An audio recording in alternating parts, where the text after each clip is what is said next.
Hello everyone, Lid here. So this video will be about Gemling Legionnaire minion setup. So there is 3 points I want you guys to keep in mind when you watch this video. Number 1 is this is more about proof of concept rather than actual build guide, because this is my first time playing Gemling Legionnaire. And I think I only played around like 2 days. I'm pretty sure there's still a lot of things that I need to play around with to able to get like the most effective setup, quote unquote. And the second point is we're going to have a major patch 0.1.1. So far from what I said, I don't think there is anything that's going to impact in this build except for the CI, Chaos Inoculations, but I will talk about that one a little bit more detail when I'm talking about patch 3. But because it is a major patch, you probably want to wait for the patch note to actually coming out before you deciding if you want to try Gemling Legionnaire or not. And the third point is Gemling Legionnaire is not the first character you're going to start if you want to play minions. So this is something like a second character or the third character or so on. And this is because we're starting very far from minions node, and I personally also level up as a monk. So I'm playing with quarterstaff, with glacial cascade and all that stuff. And if you want more detail about that leveling setup, I will leave a link in the description for part of evening video. And I'm basically just following whatever on that video because I never level any alts before, and this is my first alt, so I know very little about leveling alts. So with that said, let's move into the setup. The first one, let's talk about the passive tree. For the ascendancy, crystalline potential give you quality of all skill. This can be useful, this can be somewhat meh, they can be very good. For example, Storm Mage quality give you maximum ES based on maximum life for your minions. This quality is basically useless. I wish they changed this into something else, because Storm Mage is not a defensive minion, so having this quality doesn't really make sense. If they change this quality into something like increased shock magnitude or like something else that have anything to do with lightning, I think the quality will matter more. But for now, personally, I don't care about the quality from the Storm Mage. Another example is Reaver. The quality will increase the effect of Rage, and if you click on this command and Rage over here, Skeleton Reaver will do more damage and more attack speed based on their Rage. So the more quality you have, the more attack damage and attack speed your Reaver will get. So quality on Reaver is really good. And for Skeleton Sniper and Frostmage, the quality is also good because it's reduced reservations. So more quality meaning more reduced reservations. Now for the sniper, it doesn't really matter that much because I think the difference is only 1. For me right now, I only need 20 for one sniper. In Infernalist, I think I only need 21. And the reason why it's only so small difference because the reservation spirit on sniper is only 27, so the percentage doesn't really matter that much. But if you see on something like Frostmage, for example, the reservation spirit is 36, so the number is a lot bigger. And this one, I only need 26 spirits for one Frostmage. And if I can get 2 more level, this will be 25 spirit. I believe on my Infernalist, it's around 28 to 29, so it's like 3 spirit per Frostmage. If you focus only using Frostmage, 3 per Frostmage is a lot. So the quality can be good or bad depending on your minions that you play. And the next one is Implant Gems. This will give all skills +1 level. And for minions, +1 level meaning more attack and more life. So for example, if I take off the scatter shots, I have 52k attack. If I put +1, this will increase the damage into 60k. And I'm also going to have more life. This one is 10k life over here. If I take off the Chaos Mastery, you can see the life go down to 9300. So +1 on minions is always good because it does give more damage and it also give more life. Integrated efficiency, for me, this is pretty useless. I don't think I use that skill slot, but I have to take this in order to take one of these 2 nodes over here. And the first one that I'm using is Gems Dot, and this will make you able to use 2 copy of support gems. For people who don't know, in part of Exile 2, you can only use 1 support gems. And for example, this is like martial tempo. If I'm not using this, I cannot use both of them. And this only useful if you use 2 minions with the same type. For examples, in this case, I'm using Sniper and Reaver, and they use the same support gems. For example, both of them use martial tempo, both of them using brutality, and both of them using half because this support gem give the most DPS. And to demonstrate why this node is so great, for example, if I take off the scatter shot, my basic attack is 51.9. If I cannot use these support gems, another way you can put support gems on this one is by using mastery. So for examples, I'm going to put all the mastery over here because this is the only thing that I can put inside here. So this is Chaos Mastery. Where is my Minion Mastery? Okay, Minion Mastery over here. So this is another alternative support gem that you can use, which basically use 4 Mastery because Sniper have that's 4 attack. You can see the basic attack only 25k. So the difference in terms of support gems, it make a huge difference because this support gem is just a lot better in terms of DPS output. And this is why gem stud is very useful if you use 2 minion with the same type like this. But let's say that if you're not playing with 2 different type minion, let's say that if you want to use like only Frostmates for examples, there's another options is Thaumaturgical Infusions. This basically gives you maximum resistance per support gem that you put inside your skill gems. So basically this will increase your maximum resistance and this will give you more defensive layer, which is pretty good defensive layer. And another way you can allocate these 2 points is going over here. This basically make your attribute requirement of gem can be satisfied by your highest attribute, and this will give you access to enhanced effectiveness. And this can be useful on very specific cases. For examples, if your minions is attack minions, this node will make your dexterity bonus added to your minions, and attack minion will need accuracy. For now the tooltip doesn't works,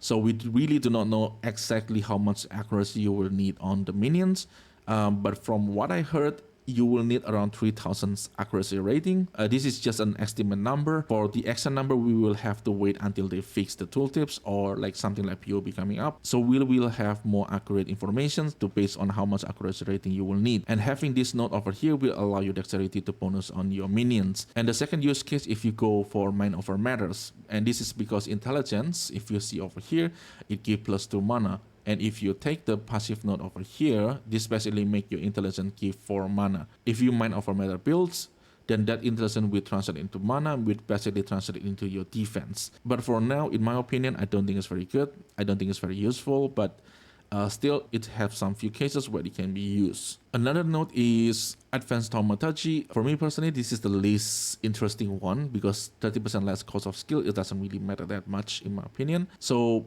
I don't really see the scenario where I will take this note. For the passive tree itself, I'm basically patting down over here. This lot doesn't really matter. You basically just want to go through all this attribute node, and I'm going down, take all the J1 node that I can, and there's a minion node over here. There's also a minion node over here, and I'm just patting all the way through up here so I can get into the minion nodes. And you can see I take the minion node over here, and then I'm patting through here, and I'm going on the ES node over here, and all the minion node over here, and also the minion node over here. And over here, you can see I'm going for chaos inoculations. So what CI do is basically make your life become once, but you're immune to chaos damage. Now, is this necessary? Not really. Let's say that something happens on the patch nodes, and chaos inoculation become like something you cannot use. We can just respect this too, and take chaos resistance on your gear. As simple as that. And the reason why I'm using chaos inoculation now, because I do not have to reserve my life for anything. So being CI is just a good trade-off. And for the jewel itself, this is the stat I'm looking for: maximum energy shield, minion increase damage, minion increase attack and cast speed, and minion resistance. There is 2 types of resistance you can find on the jewel. The number 1 is this one, is chaos resistance. The second one is something like this that give all elemental resistance. And having all elemental resistance here make you to not have to take a lot of nodes like this one. And another node is probably this one, leaving that this is very commonly take on minion setup. And for me, my minions right now sit at 66%.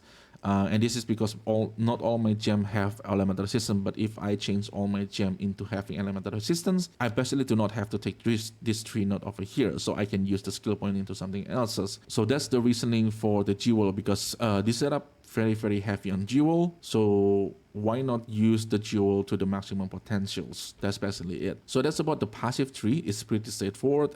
It's just a lot of jewel socket, and we take all the minion node. And this is probably new. In my previous setup, I think on my sniper, I do not take this node because at that time, I do not know if your attack minion really need accuracy. Because like I mentioned earlier, on the tooltip, it just shows 100%, so I really do not know if you need accuracy or not. And this is information that I only get like recently. Apparently you do need the accuracy on your attack minion, so this is the reason why I take this 2 node over here and this 2 node over here to get my minion to hit around 3000 accuracy. Once again, the 3000 number is estimate. We do not know exactly how much accuracy we will need. We will have to wait for the developer to actually fix the tooltip so we can actually have the accurate number for this point over here. So the next one, let's talk about items. I'm still using 10 Simber because +3 level of minion is still very good for DPS. And for the scepter is still the same, plus minion, spirit, attack speed, and increased damage. And now for the body armor, helmet, glove, and boots. The difference from the setup from Gemling Legionnaire and Infernalist is in Infernalist you will look for maximum life because you can translate the life into spirit. In Gemling Legionnaire that's not a thing, so I get more ES than my Infernalist because this helmet gives me 433 energy shield by its own. On Infernalist I cannot really do this because like I said you will need life because you can convert your life into spirit. So for the body armor I'm still using Summon Mantle because I'm already able to achieve around 5 to 6,000 energy shield, which for me is very comfortable to play. So I'm still using for Summon Mantle. This is going to give me more spirit, and in Gemling I need as much spirit as I can get. And for the helmet, +2 minions, high energy shield, and maybe some resistance. And for the glove, higher energy shield and resistance. And for the boots, high movement speed, higher energy shield. And for the amulet, looking for +3 minions, looking for maximum energy shield, and looking for resistance. And for the ring and belt, if you use Ingenuity and Ventor, which is the setup that I'm using, I highly recommend to go for a lot of resistance on your other gear. If you can get a resistance, for example, like your glove, you can get a lot of resistance on your body armor and also your helmet. This will reduce your requirement for your Ventor. And the reason for this, because if you use Ingenuity, you actually want a Ventor that have a lot of spirits. And if you do not need that much resistance, this will basically make the Ventor a lot cheaper. That's basically the point. And in my case, I already bought it. This costs me quite a lot of currency. But the most important part from the Ventor is the spirit. Now, if you on budget, this is not something you can do because Ventor and Ingenuity is pretty expensive. You can go for like rare ring and rare belt. You will be fine.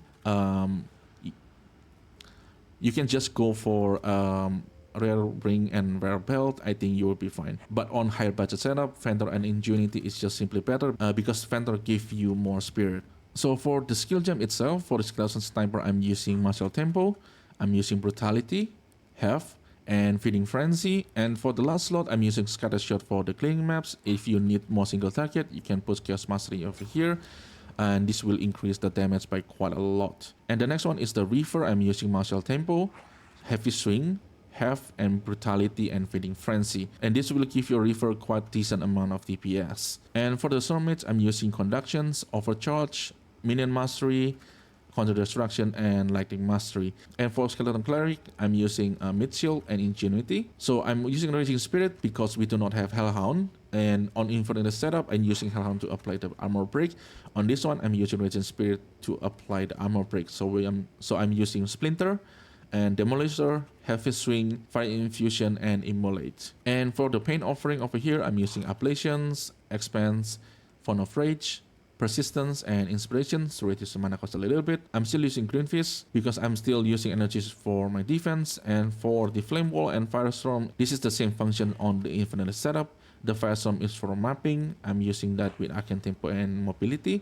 And Firestorm will allow you to able to spawn Raging Spirit on the target instead of near you. But for single target, Flame Wall is better because it does provide more damage to your skeleton sniper. And for the Flame Wall, I'm using Arcane Tempo, Fortress, and Mobility. So now let's talk about the Gemling versus Infernalist. And the Gemling Legionnaire does perform a lot better than what I expected it to be. So for the defense, in Infernalist, you have the Hellhound that gives you 20% damage reductions, and also there's Altered Flesh, and there's also a Battered Hands that convert your life into energy shields.